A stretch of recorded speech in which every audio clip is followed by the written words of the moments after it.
Welcome back to another episode of NFT Catcher Podcast. We'd like to remind everybody that nothing on the show is meant as financial advice, and to please do your own research. Thank you, and enjoy the show. Welcome to the Ghost Coffee Podcast, where I, MUMBOT, will be speaking with guests who I find inspirational or who have some valuable experience and insights to share with other creators like myself. On our first episode, I had the pleasure of speaking with my friend David Horvath, an American illustrator, comic artist, toy designer, and co-creator of the world-renowned Ugly Dolls brand with his wife Sun Min, which had a presence in retailers around the world and a feature-length animated film with a star-studded cast. He's also created a hit animated series in Japan titled Little Boney on NHK, and recently released the brand new animated series on Nickelodeon titled Bossy Bear. I hope you'll enjoy this conversation. All right, so we have David Horvath here on one of my first artist podcast interviews that I'm ever doing. I'm so excited. David, you know, you've been a huge inspiration to me as a person who's been involved in character design and world building and from the toy world, you know, so welcome. Oh, thank you very much. And as you know, we've had MUMBOT representation in the back of our car for the longest time. And you survived the transfer of the important stuff to the new car. So that's a real test when your toy is amongst those that, you know, make it across. So, you know, we're all big fans, and it's held up remarkably well. So, very good on the quality control. It's great. Thank you. That's amazing. That's so good to hear. It's like a real honor to know that one of my plushies is like ever present in your car with your crew. It's inside the car. Too many of ours are always dragged behind the outside of a car for some reason. I think I showed you the photo of my daughter as a baby. Like her first plush is an ugly doll that she. Oh, excellent. Yeah, eventually she named it Toothpaste. Oh, I do remember. That's great. And also my son grew up with ugly dolls, and so we have like photos of him, you know, like surrounded by his dolls, and you know, like the ET reenactment. Oh yeah, sure. Yeah, excellent. Yes, yeah. we have quite a few photos like that. Just it wasn't really our choice. Just at certain points, that's how our living quarters used to look. I bet. Just poking our head through plush dolls to get things done. Let's talk a little bit about your, like, if you don't mind, if we could get everybody like a little idea of your history, because you've been in this, you've been doing this for decades at this point, correct? Yes. It started with, we had a TV show in Japan on NHK every morning called Little Boney, which is like a little cartoon for preschool age group. It's like a morning show that was like half animation and then half actors, to just like morning exercise show. And then Little Boney would come on right after that show, and it would be all about he would zoom his limbs, versus stretching, but like, and then that was our introduction to a big network, like from the get-go, going on to the biggest network there, and then working with, you know, Sony and NHK, and then working with Sony Consumer Products on the licensing side, and being thrown into the Tokyo Toy Fair and licensing show, and just from never having been there before 20 years ago to suddenly having to spend all that time and being thrown into that world was a great learning experience to prepare us for everything else that followed. The same group that we did Little Boney with, they wanted us to do, there was a boy band called Uverworld. They're still, I guess, pretty popular there. They have their, like a J-pop boy band. They did the theme song for an animation called Bleach, I think it is. Whoa, that's really I cool. remember. Yeah. So we did the character mascot and the jacket design for their first premiere album, and then all the singles. And then this little pink guy between the books. And then Uver Chan is, I don't remember. Then the toys were at Kittyland, like, you know, like promotional thing.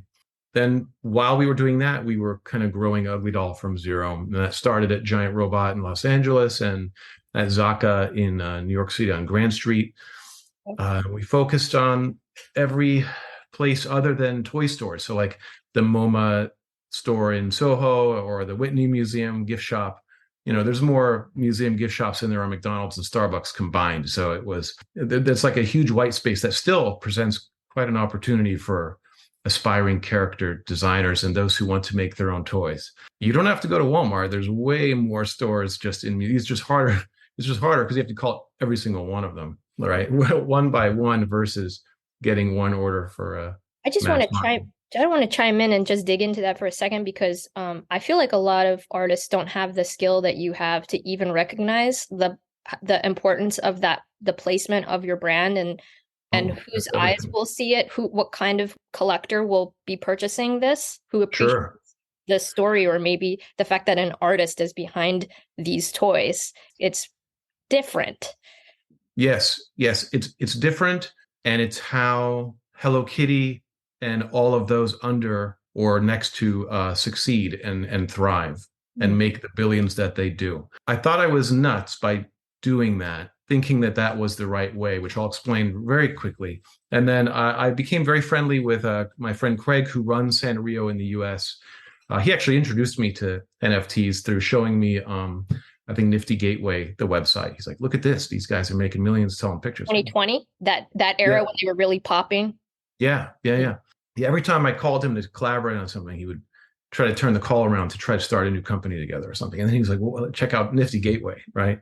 But talking about like how, like I hear a lot of kids in the NFT Twitter rooms celebrating and freaking out over big stuff and attention from big names. And dude, let's go. We're going to some big thing, right? Where you have to kind of avoid all that. The way you would want to really craft and grow a character brand is you have to be discovered in the right places, and right places doesn't mean trendy or hip or it actually means you have to find the breaths of fresh air away from the noise. So like Japan, the whole country is the greatest white space when it comes to growing your own character brand. And many say, oh, but that's so crowded. How can you say that? You walk outside, it's like the toilet has a character, the bank has a character. What are you saying that's the greatest white space? Is completely saturated. It's like, no, it's the least saturated. What is happening is when you're walking outside as a tourist, you're seeing characters everywhere. But when you walk outside, when you live there, you don't see any of that. It's noise, and you've already been accustomed to it. Like it's marketing, really. So you just it doesn't even process anymore, right? You're on the train and there's like the bank ad with whatever Doraemon stuff, whatever, right? There's even just construction on the street even has a cool character design element to it. Yeah. Like I was filming myself I was talking to somebody about being sarcastic. That's like, the buildings like sing happy birthday to you. It's like, and at that moment in Shibuya and the cross, happy birthday, like came from out of one of the buildings. We couldn't believe it. I have it on tape. I'll try to find it someday. But it's just noise. But there are these kind of quiet zones and breaths of fresh air away from that noise that then when you walk into these places, everything that's found there receives an enormous amount of attention and focus. And a lot of these key points in pop culture are well understood by the consumer who really drives the character like most of the revenues from the character business come from these key, very influential people who then have a ripple effect on everybody else. Like everyone thinks Supreme is that long line downtown in Manhattan. Yeah. But it's not. It's a 39-year-old office worker, primarily female, working in Yokohama somewhere. And she was onto that 8 years before you. And that's why you're finding it in the cool mag, not because some collab or any of that stuff, right? It's like how everyone thinks Cause was when he put the posters in there. He would take out the posters and spray paint on them and put them back. They thought that's what he was doing. But was he doing that, or was he choosing which ones to remove and put back right across from like the Condé Nast building, where all the people who would write about such a thing would interface with it, right? Yeah, the person who cared, he was thoughtful enough to understand that they would see this and that combination. That's a theory, by the way. He'll say that's not true. but my stepmother at the time worked on one of the campaigns that he painted over. Whoa. And she and her whole team got invited to go to the gallery show featuring their ad covered it. So I think he's That's meta. super smart. And but anyway, I got a little sidetracked, but it's all noise. Everything's noise. And so you have to find the breath of fresh air away from it. I keep using that term, but you have to find the places, and it doesn't even have to be Japan. Like I say, well, some will say, hey, well, I can't go to Japan. Well, you should. It's the cheapest place to go. Like going across the street for a coffee is more expensive than going to Japan right now, right? With the exchange rate. But so entry level, just for someone to add some value to someone who might be listening, a good example would probably be Design Festa or something like that. What would you say? Could, but I think first to have an understanding of what is actually happening is more important than like a location or a specific show. I always start with, do you feel differently when you walk into the MoMA gift shop than you do if you walked into like a Home Depot? Yeah. And people say, well, of course, one is tools and one is cool designs. It's like, okay, well, do you feel differently walking into, the MoMA than you would Target? Target has cool designs. It's like, well, of course I feel different. It's like, well, why? But not why automatic, of course, haha, no brainer, roll your eyes answer, but actually really why? Mm-hmm. What is actually happening? And so the reason why that's happening is so critical to, I think, success in character culture. I call it, there's being discovered in certain places. You feel, when I walk into the MoMA store, I feel like, yeah, this is my place. These are my stomping grounds. And my 9-year-old was like, these are not your stomping grounds. We've come here 4 times. It's like, yeah, but this is me. This place is totally me. They get me. I get this place. I resonate with it. Right. And so the things that I find there, I associate with the feeling that I already have about that place. And then there's the things that are next to the things that I resonate with. So if I walk in there and I find a Miffy lamp, I go, I love Miffy, and that's a killer Miffy lamp, man. No color, beautiful. But then I look over here and, well, what's this? There's something next to that Miffy lamp. There's something next to that Nara ashtray. There's something next to the Murakami plush watch holder that, because it's next to it, I associate it as belonging in the same realm, in the same universe. I mean, that's really what was happening when we were at Giant Robot. It wasn't just we're at Giant Robot. People were coming in initially and finding us right between like Murakami plushes and Nara plushes and all the other things that they were very early on that had there. You kind of just started to associate it all together, right? And so that's really important, not just to find a show. Shows can be important, but you can also get trapped in them where you end up just like that becomes like a decades long routine sort of thing. So if you do go to a show, like if you do want to go to these museum stores and there's a zillion of them, maybe instead of Design Festa, you could go to the museum show in Colorado, right? That they have every March or May. I can't quite recall. But sometimes the formula might be more helpful if you got into one of the big ones like MoMA, Whitney, Cooper Hewitt. If you could just get into just one of those, and then you set up a booth at the museum show, and then all the museum buyers from the other museum stores across the country like idolize that, whatever MoMA is carrying, I got to carry because I got to stand out and be special. And so if you say, hey, I'm in the MoMA, I'm at Cooper Hewitt, I'm at the the Getty, then oh really? There's an automatic association because their association, they feel a certain way. That's why they're in this in the first place, right? So creating a sense of discovery, and then creating some sort of association and setting up context, whether it's a museum store or a high-end department store in Ginza somewhere. It's not just get my stuff into a cool store, but there are real deep reasons as to why you would want to be found and discovered somewhere. And I always say, never market to culture, always become part of it. And that's not just a catchphrase. That's like you really need to be there in the places that people go to get away from the noise. And we all have our stomping ground. We all have our version of getting out of the noise and then resonating with what's in these physical places. And Japan is the great white space because it's so offline, right? Everything is so online shopping now. We think, right. Yet the country is, like, especially North America, is peppered with thousands of physical places where we can actually, like, online's okay, but if you can make that connection with someone, whether it's a museum store or some other thing, maybe you're making something that more belongs at places like Silk Plant and Wacko on Melrose, like Yeah. completely other formula, but Mhm. still finding places where you would be able to mean something and not just be something that's a thing, Yeah. right? Become Yep. more than a thing. Got you. Amazing. Wow. That was that was awesome. It's only awesome for me because it seems to work.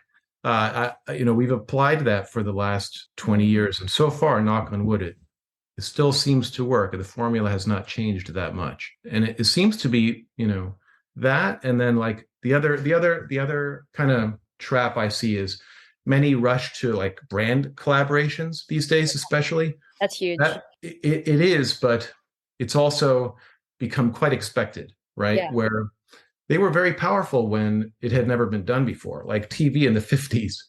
You Mhm. know, every ad on TV was because you'd never seen a commercial before. But then by the 80s, you had to be a funny TV commercial, and now you don't even see them anymore, right? I So I want the to ask brand you, collaborations can end up like that. Like, do you they're turn down very, a lot of brand collaborations? sorry. Do you turn down a lot of brand collaborations? These days we gravitate more just towards kind of collaborating with places versus brands, I would say. Like 10 years ago, we did Sanrio, and that was incredible. But Amazing. now, now it's actually grown where, like, the really super hardcore fans will look, are you collaborating with Sanrio and you have the license like everybody does, or did Sanrio make your stuff in house, right? Did they make it? That's the differentiator now, right? And Yeah. I think even then, if I were brand new in it now and recommending to anyone who's starting now, I would look more at, like, collaborating with the Walker Art Center rather than a sneaker brand or some other thing, just because it's less expected and long term might be healthier for you. And I would hold out for the collaborations that are, like, too many are seeking out collaborations to associate with something that's more widely known, Mhm. or to trade tribe members. Like, uh, now if Dihara in Japan has his tribe and I have mine, and we want to kind of introduce each other's work, then that can be a little more meaningful. Yeah. But if we get approached by a big apparel company right now for something new we were working on, I don't know if that would be very useful. Mhm. It would be perceived as marketing. I think it would be very hard for that to be perceived as a true point of discovery, or a point of something that brings real, genuine wonder. Wow. Whereas, how many people walk into a certain place, whether that's a museum or, I don't know. Yeah, I'm more into collaborating with places these days than I am entities that are known as brands. I just That want that's all, to and then that'll flip. I It'll want go to the other. comment on that though, because now that I have an older teenager, you know, Yes. and I've actually had a lot of pressure from other people besides him, but he pressured me all the time to, like, participate in, like, these art related things that would get me more followers, like, things that were perceived by some younger audiences, him being a prime example, to be like this thing that was perceived as, like, a good thing to do for an artist who has characters, like a mashup with a Disney character, or a mashup with, doing something that's not my IP. And I really Sure. stayed away from it, as much as I could. And just thinking about what you're saying, it's hitting home for me, because I get a little pressure to do something like that. And I have struggled with, like, how meaningful is that though? And it's very short term. And I'm not, Sure. like, against it. With the right collaboration, like, I guess if it was Sanrio, I would definitely, yeah, I would probably go for it. But I know what you mean, especially what you're talking about with, like, license versus, wow, they would want to do. I mean, that'd be probably years from now for me, but just, like, it's cool to hear you talk about this, digging into this part. It's, I think a lot of people don't see what you're saying. They see Sure, of course. how their friends might think, oh yeah, that's so cool. You did a collab with so and so. Well, because that's a very romantic thing, an individual, right? The idea that an individual would receive attention from a DC Comics, Marvel, Coca-Cola, Sanrio, the top 10 Disney, right? That sounds like an unlikely miracle, right? And that to be able to assign yourself and your perception of what you're capable of against suddenly Disney's wants to feature you, it's very romantic and would be very difficult to turn down. So, and I'm not saying that everyone should just now suddenly turn down all opportunities by people and entities that you recognize widely, but that I think that if you plan out a decades long roadmap, I hate the word, but a plan for yourself, right? That not just like, I hope this works, but the more you're sure of where you would like to be, even if it's just it seems like such a ridiculous faraway hope, but and not just where you'd like to be, but for how long you'd like to survive and be able to, like, because a lot of those things, they're great. The things that get so much attention early can kind of activate this unwritten clock that ticks. There's this weird clock. There's the forever clock, which we call evergreen ubiquity, which is very hard because when you have kids and there's bills due, as I'm calling from memory, and you get a big order from Walmart in front of you or Disney in front of you, and you're holding your kid like, oh, I'm a bad father. I'm saying no to both of these because I have the ridiculous idea to believe that what I'm doing is going to last decades and far past me. It depends. And it depends on what there's nothing wrong with creating brand after brand after brand and going on that 7-year cycle. And there's a weird 7-year cycle, especially if you're something that becomes a physical good. And it's weird. We used to have some retailers that in like the 5th and 6th year, they were doing phenomenally well with us. And there was no indication anything was wrong with this. Like, wow, that's great. Whatever you're doing, I assume you're doing it now because it's like your 5th or 6th year, getting close to what? Like it was just a built-in, because they had been in it for so long and they see the things come and go and they understand when to set the timer. And they know once you're doing, this is doing really well. So we have about 6 years, go. And like they'll feature you because, you're keeping them open to a degree, right? And so they're always on the look in your 5th year for like what's next. And it's just a routine that specialty gets into, or at least they used to, and not everybody. Other specialty buyers will listen to this and say, what, that's crazy. I never heard that. But I have experienced that, over and over again. There's a weird... That's amazing. And you've been in it for long enough that you could recognize these patterns. So I wouldn't know, I haven't been in it as long as you, but I know from kind of a consumer sense, I guess, as a collector myself, I guess I kind of know what you're talking about. Sure. And all brands are just as fragile as the one next to them. So, Hello Kitty and something that someone 2 doors down has decided to start building and they're in their 2nd year, they're in the same state of fragility. Like they're just as, like the big brands can easily end up being subject to these waves where they're just gone. Like you might think, I don't want to keep singling out Sanrio. So I'll just say in general, some big brands, you think they're so huge, but then really take a look around and what kind of presence do they have in North America right now? They might not even be around the way you think they are. They might be enduring a necessary downtime. Well, that's the other kicker, is to control when, like, so that you're not always up, but to know when to even scale back so that you can have a healthier, longer road, which sounds crazy to many. Or like, no, that sounds... What are you talking about? No, that's awesome to hear that. I'm so happy to hear that. Yeah. Wow. I have so many questions now that I wasn't planning to ask you. And someone else will completely disagree, but this has all just been my own experience and talking to a lot of my mentors and friends who operate some of the most giant things, and then some who, like Dihara, who is, when you look at him, you think he's got a small operation going, but just incredible what he's just been plowing through his vision and his vision only for decades, and how he's maintained it. It's quite brilliant. I recommend doing a deep dive to anyone who's interested in the character business, especially like lifestyle leaning versus storytelling, like to really do a deep dive and a scroll down into the darkest, deepest history of when your favorites and your heroes really started. And to kind of, you can track if they've been around for a while, you can see like the highs and lows and the timing, and it's very rare for any of it to be accidental. It's especially after like a while when they've got their rhythm and they've figured it out, it becomes quite apparent how purposeful everything is.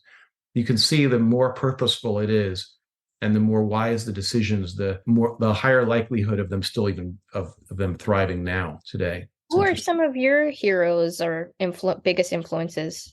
I get a kick out of being right, like finding someone like Bridge Shiphouse I found in 2014, and that wasn't her start, but even Metacom, when I brought her up, the founder of Metacom was like, oh, Bridge Shiphouse, but now they have tons of stuff with Bridge Shiphouse, and she's like, you can't walk down a street in the busier parts of Tokyo without seeing giant billboards, but on the other hand, watching the care, even though it's like in the 8th year or 10th year, a time when most would pull the trigger on all sorts of whatever offers are coming in, and still watching how everything's treated with as much care as it had been on day one. And I'm for me, my hero are any of these creators who take that longer road, because I just know how frightening it can be. And you can't, especially in the beginning, like your first no is tough, but no is a power. It really is. No is, you have to exercise the power of no so that you can make the right yes. And there really is such thing as the right yes. And for some, it's like, I don't care. I'm going to say yes to everything, and I'm just going to build something else. And I don't care if it's 7 years, right? It pays the bills and food on the table. And who knows, maybe it goes up to $1 zillion. So there's always outlier cases that everything I'm saying would never apply to. Right. Exceptions to the rule.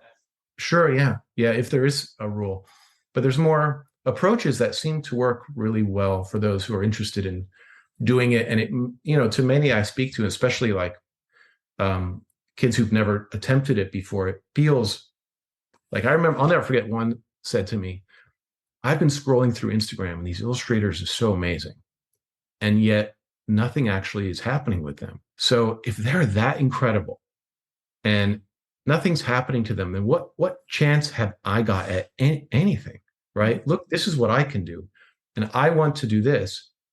They are not able to do that. I'm like, well, are they not able to, or are they not doing it? They're just not physically making the attempt to do that. Yeah. Right. You're just scroll fodder. So, yeah. I think that knowing for that's why I started a Substack, to just put it out there for whoever finds it, that I love your Substack. These things can actually be applied, that there are these funny formulas that you can roll into. And it's not just one crazy person talking about it, but you can actually identify many people around the world who use some similar version of that approach. And it works to various degrees depending on how people respond to it. Even though you find these cool stores, and these people still have to like it, right? I really appreciate your Substack. And I think also on Twitter, you add a lot that could be really helpful. I mean, in Web3, there's just so many projects that wish, or not, I don't want to say wish, that aspire to have just one of the things that you've accomplished, to have a plush, you have a whole line and multiple lines from different eras, and you have animation, you have an animated film, and you have an animated series coming out, which is very exciting. Yes, that's very exciting. You've also just influenced culture, actually, which is another big thing in my opinion. So and that it was cool we dived into that, like how your brain works with all of that. But I really appreciate that you're offering these kinds of little tidbits all the time, and you're trying to help people understand, although I'm not sure how's the reaction been for you from Web3 in this sense. I think that, I'm lucky to even be able to operate within it. I think if I really had the time, during our whole experience through Web3, quietly 99% of my life has been building the Bossy Bear show that's coming out in 2 weeks, and then preparing all the books that are coming out that we're doing for starting in spring 24. So I think if I had more time, I would like to think that I'd have been able to figure out even more than I have. I was just in awe that it exists, and I was very happy to be able to be a participant of it. There were some interesting concepts, like the CC0 thing was interesting to me, because back when we first experimented with it, I thought, it seems like there's a new world coming that could potentially disrupt the one that we're in and that we love being in, right?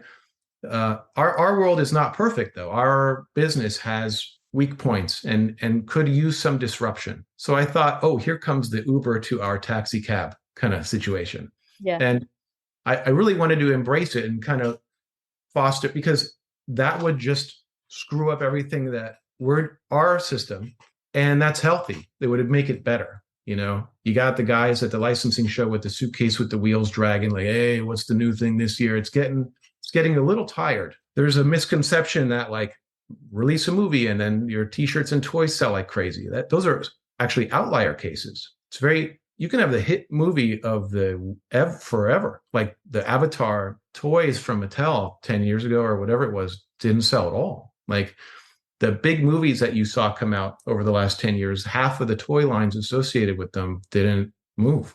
Wow. Right. So and I'm jumping around, but one thing about the Web3 experience, I'll say, and I got over it, but I thought everyone's moving to this like oncoming decentralized, yet to realize, but very like everyone kind of had this shared vision of a decentralized universe where characters would be free of copyrights because they would intermingle, and that old legacy world wouldn't really apply or be applicable, and the credit would be assigned to the creators, and on and on. And then all of a sudden the top 5 or top 10 at OpenSea would get approached by like my agency, like CAA or UTA, or they get some animation deal, and they're freaking out, like happy. And I was like, what are you doing? You guys are like literally like, you've got the iPhone and you're getting tapped on the shoulder by Woolworth. Like, why are you happy that you're this close to? I thought you were building the future. So I was very confused for like a week. Like, I don't understand. Like, why would you want to, like, the guys I know who are developing the TV show you want so bad want what you're doing. Like, they want to do what you guys are. They want to get out of that. They want to escape from the thing that you're saying, let's LFG, whatever. I can't believe CAA. CAA is wonderful. They're brilliant. My agent there's genius. I've been with him for years, but they don't like activate building the rest of your brand for you or anything. They don't. That's not how it works. They're there for you when you've got it all figured out and you just need a little oomph to get you some package that, there's a million things they could do for you, but I haven't seen anyone, it's good to have, like the news that they signed. Okay. I didn't really release my signing with them in the press release, because for what? I don't understand. So I was that ties back into the thing, though, weirdly, about the Instagram artist, where if you just, yes, part of the thing is just making the great stuff, making good art, but that's not enough. And no one's going to just do anything for you. Like, if you're not, like, it's the same thing when you can't just wait around for people to do stuff for you and ask you, that's just not enough. It's like, I feel like it's the same whether or not you have an agent. Like, the agent is going to do everything for you. Sure. So, yeah. They're great to have. So I then realized, oh, well, maybe they're signing because they are going to now put in the work and do it could take 6 months. It's probably going to take a decade to do what the things that they kept saying that they were hoping to do. And then to have that agency right there for when it's the right time is maybe a good thing. Right. So I think now I understand that, it's 2 years later, there has been no decentralized metaverse has not appeared. Maybe someday, could be, and it doesn't have to. It could be like the Apple glasses, and it's just like we're living in their version of iMessage, augmented reality. That's okay too, right? It could be NFT iMessage stickers and virtual galleries. Who knows? But I do think that the legacy world will continue for now. And it's interesting to watch some of these brands attempt to operate within it. I think and some of them I think will do fantastically well. So, do you have some that you might want to throw out there? Like, just curious, genuinely. Based on the founders, I think Fang Gang will do very well because they just a lot of it is mental, to be honest, and more mental if you're a parent. You can make it quite mental, but the willingness for this to just take years, right? Against the backdrop of what I used to misinterpret as impatience, but maybe it's just a disfamiliarity with how long things might take, right? Over the last 2 years in Web3, I've heard certain levels of impatience with some projects that things aren't happening. And I thought, wow, I'm sort of happy that I was not able to like read that level of impatience about what we were working on when we first started, because I wouldn't have been able to handle it, right? It's it can in outlier cases, you can be on the top of the world in a year out of nowhere, right? Yeah. But in general, in the bell curve middle area, it can take years. Well, it can take forever, because even when you've kind of achieved somewhat a version of what you were hoping, the way you were hoping it would, that requires just as much maintenance and care as the day you started. So it's sort of a forever process. But if you're in love with it, then it doesn't really matter. That's so. So other projects. I see the nouns behind you. Yes. Yeah, nouns. I felt like, I was attracted to nouns because I felt like nouns could lead to my own business being healthier. That whole idea of like, it was kind of an example for something that others could do. Like it felt a little bit like the character version of SpaceX, where it was a very like hope-filled project. Like it could be like a Nike swoosh, it could be a Hello Kitty, it could be story-driven. It's really hard to be all three of those. It's hard enough to be one of those, right? Yeah. You talk about that in your Substack. You talked about broke down. Can you go into that a little bit? Because sure. That was so valuable. I really, really enjoyed that part. Absolutely. A lot of what I go on and on about is more on the lifestyle character side, right? When I talk about the character business, I'm talking about Hello Kitty, Tokidoki, Xanax. Yep. Yeah, Rilakkuma, Gloomy Bear, on and on. But then there's media-driven like SpongeBob and, Pete the Cat, which is like a popular children's picture book that went to Netflix, right? Pete the Cat is a brilliant thing to look at no matter who you are. Like Bored Ape Yacht Club could learn a thing or two from Pete the Cat. From looking at Pete the Cat, and I think so. Like we all could, right?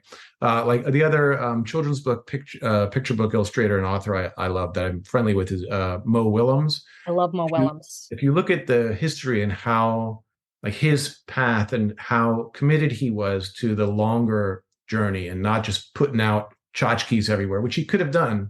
Yeah. Now he's got like a much bigger section at Barnes & Noble. And it's at a great time when Barnes & Noble matured into the kind of store that he would like. It kind of creates this beneficial circle that they both feed off of, right?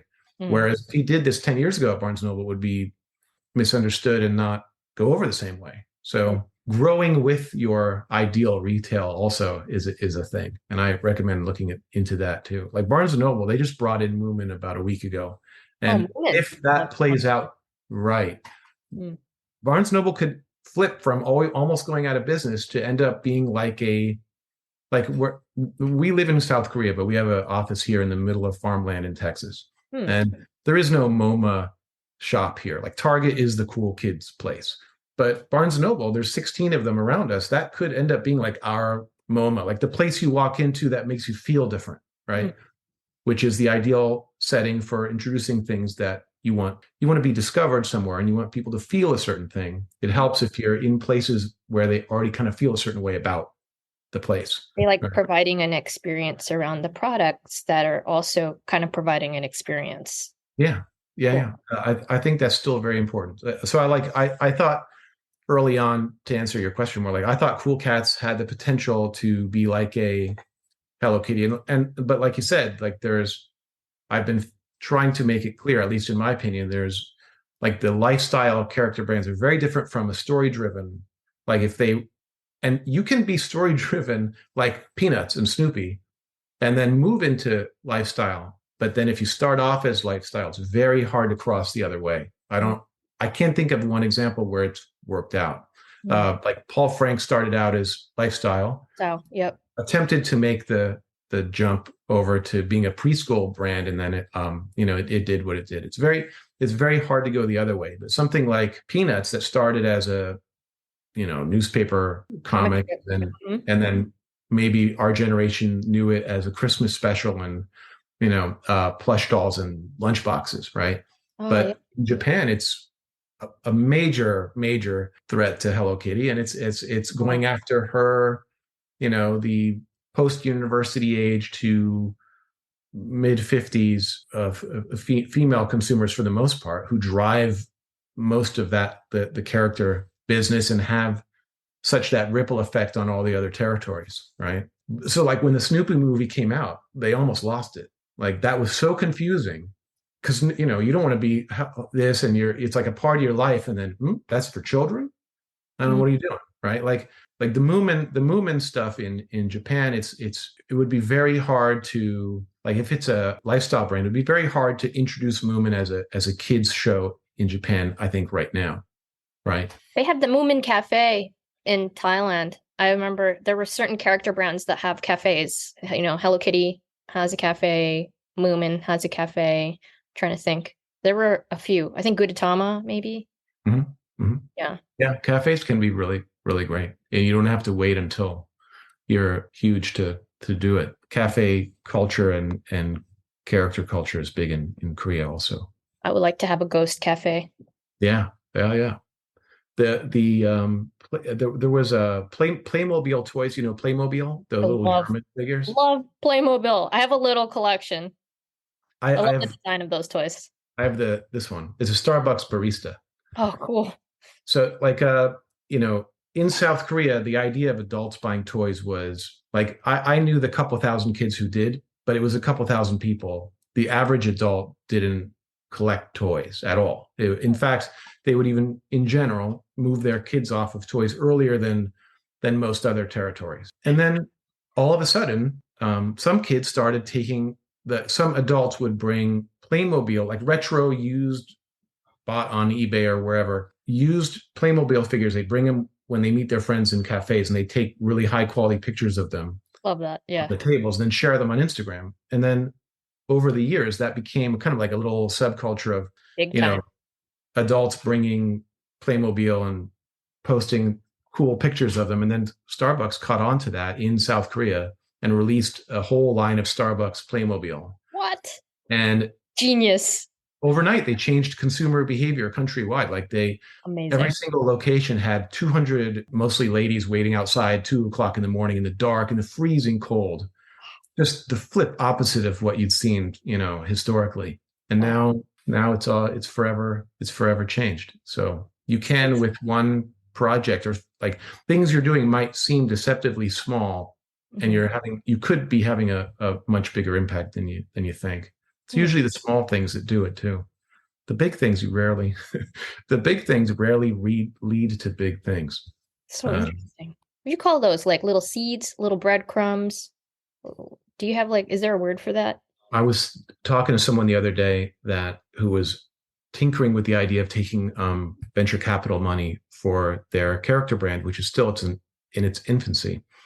And I said, if you do that, they're not going to be happy to hear that you want to then, with their money, instead of going to big things, doing 10,000 tiny things that on their own, if you looked at them, would seem very insignificant.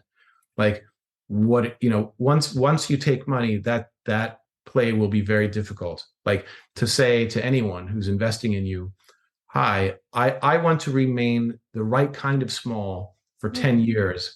And I want to do these 10,000 seemingly tiny little things that once you do them all are really just one big thing that you end up, hopefully, with luck, becoming part of culture. Versus if you take on money, you're most likely going to be ending up broadcasting to it or marketing to culture, which Can I ask you, was Sure. that hard also? Because you remained like kind of an independently like growing brand and like, I'm just curious, like, because I've also been learning a little bit more about that side of things, the people who raise funds and the VC side of things. And Sure. I've been pretty clueless up until recently about all of that. It does Sure. seem like some people associate that with success, like having people invest in you. But then, like you just pointed out some really key factors. I'm independently, me and my friend Cyrus, we are independently developing a video game in Unreal Oh, Engine. excellent. Yeah, it's just literally we do little game jams and we hang out on, Thursday nights and we build our fetch quests and I sketch out items and the maps and we just talk about like what should happen next. And it's very fun, very, very fun. And like how to make it fun for who's going to experience it. And Oh, also, excellent. but also like just FYI, every now and then I'm like, oh, these guys just raised funds and have a whole Sure. team. They have a studio now. It's very like, Of tempting, course. but like, yeah, if you could get into that a little bit.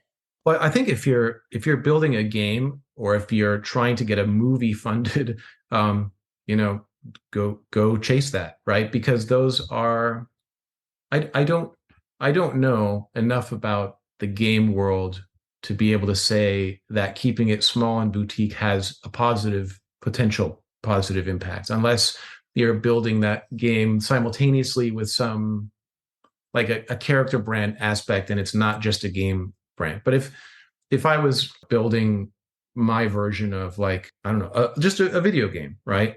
I can imagine that would be quite expensive. And my goal is to get as many people to play it as possible if I think I've got something great, right? And so I think that's different. Like getting a children's book published is kind of like going to a VC. If you're not self-publishing, you're going to Random House and they are funding the printing of your book, right? And there are kind of, I mean, that kind of is the right path, right? To They have go all to a the publisher. distribution already too, I guess, right? Sure. So there's that part. Yeah. So, so I think that there are some formulas where that's a necessity and probably a really good move, Mm, right? Especially if the core thing that what you are, right? Like Hello Kitty is many things, hmm. right? But it's actually like actually I don't know. No one would tell me what the right number is, but I've been able to figure out that the percentage of revenues just from plush for Sanrio, I can't say for sure it's half of everything, but it's high. But they're not a toy company, Wow. right? Not at all. They're not even a plush manufacturer, even though they do most of their plush in-house. Hmm. They do it in-house so that it's perfect because it's such a critical physical representation of what they really are, which is a brand, and they are a way you feel about something, Mm. right? But if your core thing is the game, like Nintendo, even though Nintendo has a thriving character business, they're really a game like you have like the game is the thing, Mm. right? Then everything else serves that, like how Illumination makes films. Yeah. And they can Gotcha. be smart about maintaining the Minions character brand and consumer product program and not to ruin it that way, but they're making films. Whereas it's debatable now if Disney is really a film company or if they've evolved into something more. But Wow. like if you're making a game and that game won't reach enough players without some sort of funding, then I would say I wouldn't say that I know enough about it to dissuade someone from going for it. Very interesting. Yeah. I mean, I think the game is just one avenue for like, spreading the all the things I want to do with the characters. And I do love the idea of like collaboration, and this is a collaboration, which makes it special. Cyrus has already independently developed an entire game with his own world, his own characters. That's Oh, like bringing it back to the Web3 thing, right? Having those crossovers with brands versus, I guess I wanted to ask you next about collaborating with other artists, maybe more independent brands. That could still be very like you mentioned a little bit, you touched on it a little. You talked about like a Dahara collab. oh yeah. That could be really Yeah. good for you. Absolutely. I think it's a really wise move to seek out tribe leaders in general. Like Dihara is a tribe leader. When he shows up at the pop box, like live paint things that he does, and you look around, it's like his army army of people come out holding the phone, and they've got the Dihara keychain thing, and he breaks out into this different character and does a whole physical performance, and he has his tribe. And then Toma, they seem like they're in the same world, but he has a very different tribe, just as massive, but these are a very different group of people. That's so and now cool. they're painting on the same surface together, and these two tribes are like Dihara's tribe is now for the first time aware of what Toma's up to, and maybe 20% of them check him out, and percentage of Toma's fans go check out what Dihara's doing, and you kind of make these alliances to bring each other's tribes closer together. I don't think there's anything unhealthy about that at all. I think it's just tricky in the very beginning, like I won't say what shoe company, but shoe companies need to stay in the mind and eyes of their tribe. They need to keep on whatever it is that keeps their tribe on them. They need to maintain that. And usually a lot of time that involves finding who's the cool thing right now and aligning with that. This kid's getting a lot of attention in a hot Web3's hot, and this kid is hot within it. Let's do something with him. So the people in Web3 are like, oh my God, this is so significant. But really it's, my company that I like, that I identify with for my shoes is on top of I keep reading on Hypebeast after time after time. You're like one of many, many little steps that they must take to maintain, as best they can their era. Cultural relevancy. Sure. So, but for on the other end of that, if you're like the designer toy thing oh my gosh, it was going so well. The masters of that universe early on completely freaked out and got distracted. It was Pete Fowler and Critterbox and early Kid Robot, Strange Co, all that era. And half of us got tapped on the shoulder by Disney and Nickelodeon and Cartoon Network at a time when that was just the most romantic thing that could happen to you. It's like, oh my God, they know I exist. At Disney, and it's like you start like triggering things from when you were 5 years old, and you could see like the beautiful work just like because everyone got distracted. Suddenly it was like, oh, I can get a show, and the people who are over there making the shows are like dreaming to be the Pete Fowler guy. Wow. Right? No, I shouldn't pick on Pete, but because he was just so a lot of these. But developing your own IP versus working in a machine or something, is that what you? I suppose that just seemed like because it's if you're working at Disney, you got there because you dreamed of it since you were probably in a single digit age, and then it's like you're finally there. And then maybe some are in love with it and they're happy with it, but they see people doing, they imagine it. Who knows? But the point was that the toy design thing, which really could have disrupted all of toys, and it really reminds me of Web3 a lot. Like the NFT thing and the designer toy thing kind of echoes and rhymes in many ways. But a lot of us got very distracted by the attention from big companies. Nike, Time Magazine. Not that Time Magazine's bad or anything, but it's like names that are like just this romantic. Oh my God, they know that I'm exist. How can that? It's like it feels like a miracle. I'm like, you'd be crazy to not at least take a meeting and check out what in the world they want, right? And then what they want is for you to pitch them a show to them. It's a dream come true for many.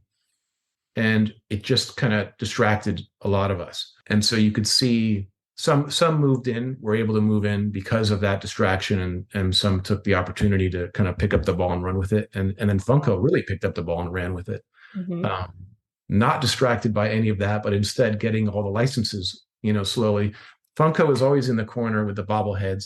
And he'd be like, hey man, you want to work together? Hey, we were like one of the early Funko Pops a long time before they were legit everywhere. But they very wisely picked up whatever everyone else dropped and ran with it and became a major legacy regular toy company. And then Pop They're Mart. the biggest, would you say? Wouldn't you say they're kind of they're everywhere? I mean, they're Yeah, even in the they're everywhere. Walgreens, but they're also That's but right. they somehow have made it into like also cooler places and cool stores. It's pretty wild. Yeah, it's pretty great. Yeah, sure. Because there is I mean, if you're interested in licensing, I mean, that's very powerful. Well, I think what they did was quite brilliant. Yeah, they did it very well, and Brian's quite brilliant.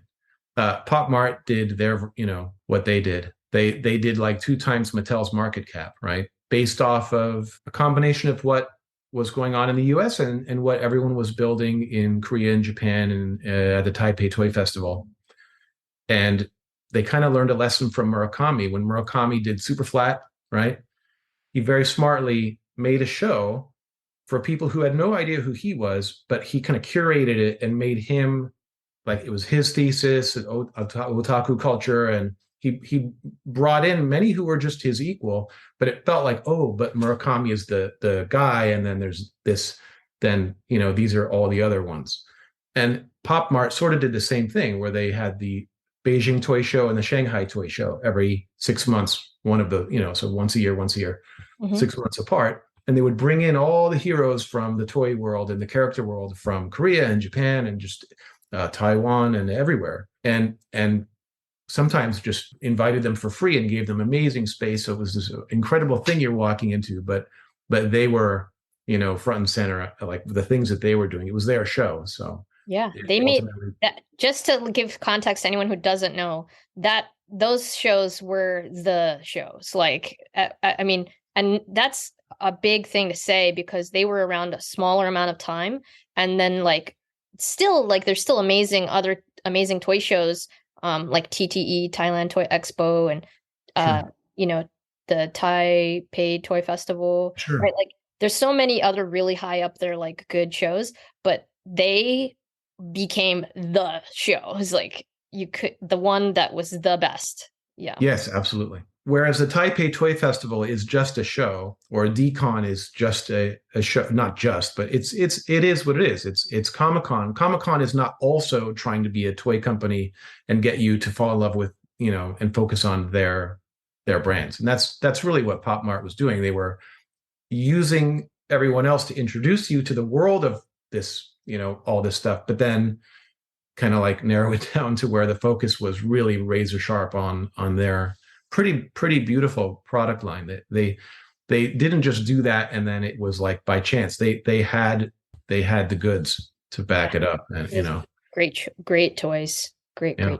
Yeah. But I recommend Board Ape Yacht Club also analyzing and looking at what they did, right? Like there's so much that you can do in the real world to supplement, and to grow beyond the very small, still very small little closed environment that we're all operating within that feels so huge and large when we're just in it. It feels like it's been 10 years and it's been 2 or 3. But, when you step out of it, it's still, I would say it's like half of what designer toys was at its peak, as far as like actual impact on culture beyond that little circle. There's a lot left to do. I think there's a lot of great work that can be done.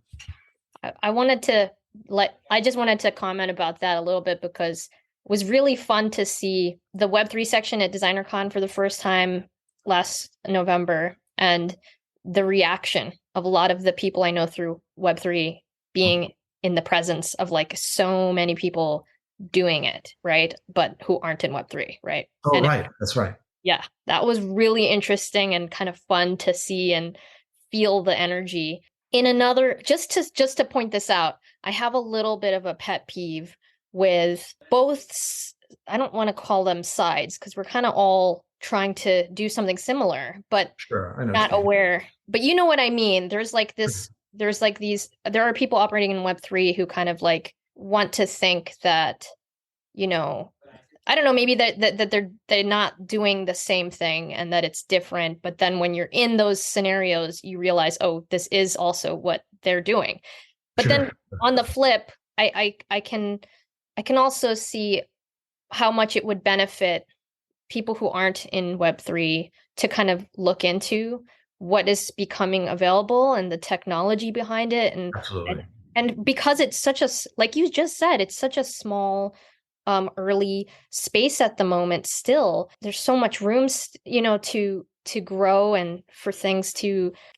I just wish people would work together better and not like be like, oh, look what I'm doing. I'm doing this, and like, you know what I mean? Oh, I'm Of course. flexing over here. Like, this is how it's done. You know? Sure. Well, there was some of that. I remember like an early toy fair, one of these major designer toy outfits. Also, it was their first year at Toy Fair. I think it was like our fifth or sixth, and they were rubbing their hands like, yeah, ready to make millions. And like, you mean spend millions, right? And he's like, well, what do you mean? And it was there's a kind of perception about how everything is on the other side of the tracks. And then there's the actual. So I think those who are, in Web3 they should take a trip to Japan and go to Design Fest or to, even the Wonder Festival or any of these in-person shows or Designer Con or they should walk the licensing show in Las Vegas also. That's on my list.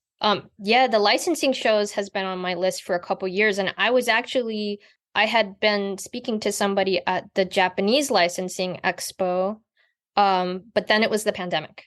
Yes, right. That threw a wrench in my spokes. Of course. But I'm thinking of doing the Las Vegas one. Are you going to be there?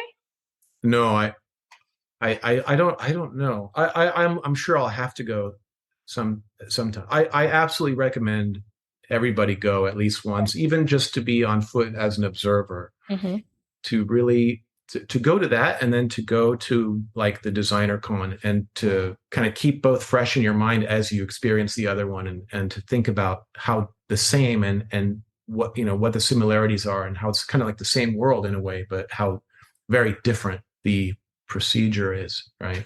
It's a very, I think, important step to take, to at least to walk the show, just to talk to people. That's a great tip. Even just attending the show is a R&D, research and development. Yeah, I would highly recommend it. And there are certain activities that I would definitely recommend for those who are, thinking about entering especially like the lifestyle character brand, or they're in Web3 and they see their property as being something that could live beyond just JPEGs, that it's something like that they would really like to give Sanrio a run for their money. There are certain steps you can take and just trips you can go on that would immediately open up, an entire universe to you that you might, otherwise can seem very unapproachable and unclear as to where you would start, right? But I mean, a lot of these projects could really. There's a lot of talk about the next Hello Kitty, but without really understanding what Sanrio's business actually is, right? But actually really taking a true look at it. Well, what is Sanrio really, and what do I mean when I say the next Hello Kitty? What does that actually? Does that just mean widely known and on pocketbooks and wallets? Because it's a lot more than that, right? And there's so much to learn. It's actually a really exciting time. So I'm envious of those. I'm a big fan of I'm a big fan of like The Simpsons and what else? Masters of the Universe. What else? I'm just thinking of like things that pop in my head as like influences that from like when I was younger. Do you have any from when you were younger that kind of you think, or your partner maybe that you guys would say would be on your list of like early inspiration? I was always drawn to, I mean, as far as actual animation goes, I always loved Totoro, and I thought I was wrong about what it was. And then Sunmin, my wife and co-conspirator, had a far more clear, like for her, Totoro was the quiet connection of memories of like visiting grandma in the countryside. Right. That it wasn't really about that creature at all. It was the creature and all that. I mean, it may have been like, there's some conspiracy websites about it means death and stuff, but I couldn't shake the feeling of the kind of like the quiet, long cuts and the absence of quick editing and house out in the countryside and that kind of long traveling between spots, and just those kind of feelings really resonated with me. And resonated with me at a time when I kept thinking about how important it is to, instead of marketing to people, to try to be a point of discovery that hopefully can make people feel a certain way, I think is really important. So that stuck out for me. Simpsons hilarious, of course, but and that makes people feel a certain way, right? That's a very successful. What season are they on? Like season 1030. In terms of Ghibli, Nazca is one of my favorites of all time. That's beautiful. That's a great. What's the one where it's more reality based? There's one where they're in Tokyo, but maybe it's in the 50s or in the 40s. Oh, the wind. Beautiful backgrounds. Oh, yeah, I know what you're talking about. Is it the word wind in that one? Or maybe. I never sat through the whole thing all the way through, but I'm always end up picking through the backgrounds online. I have it. I have like these old fan subbed box sets of Ghibli films from Kim's Video that I used to, back in the day, we had to get like secret bootleg fan subs of everything. But this was by the way, I don't want to take too much more of your time, but I think this is a really nice way to end it. I mean, everything you just said is so lovely and give me warm fuzzies, made me feel really good about where you are in your journey, and just grateful that you shared so much with me and anybody who decides to watch this. Of course. Yeah, of course. Thanks so much for having me. The whole time I keep staring at your background, and I want that on things. I'm going to send you some goodies. After this, I'll have to get your address to send you a bunch of goodies. Excellent. But yeah, do you want to just give everybody like some is there anything you want to share about stuff you have coming up that people can check out or? March 6th, Bossy Bear on Nick Jr.'s, 11 a.m. weekdays. Awesome. And then on our Substack, we get into the depths of how, like, that show went flawlessly. No development hell, no weird, like, I pitched it. We did a deal with Imagine, and then right away took it to Nick Jr., and then they right away.